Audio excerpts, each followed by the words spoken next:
Neka se podzemna voda budi u jasnom sjajnom ozoru iz svog dubokog sna i teče nekoj dalekoj rijeci, nekom umornom moru.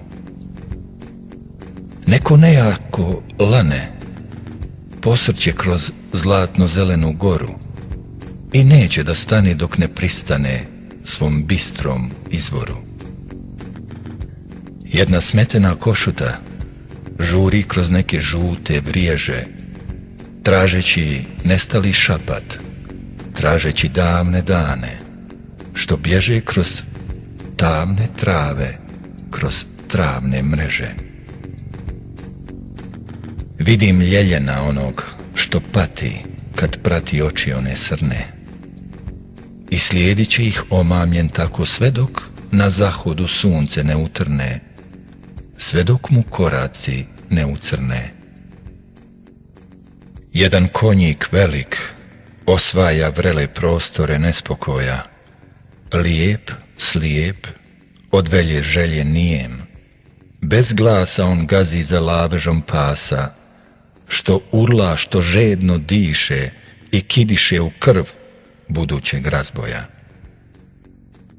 Vidim sve to u jednom trenu, u suncu ovog dana, kao na dogledu dlana, i znam da nikada ovaj gladni, harni vrutak neće ući u daleko ono ušće, u svoj krotki kutak, da nikada zagrliti neće svoj čisti bjelutak.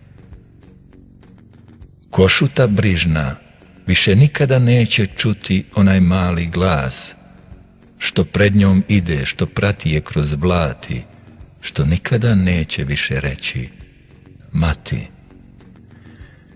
Na stijenu onu propeti ljeljen neće se nikada više na onaj zelen zov, one zelene kiše odazvati. Ni konjik, tragač velik, u sjajnom bojnom odijelu, u sred sjajne tragačke svite, nikada odapeti neće iz sulice vite onu ubojnu strijelu.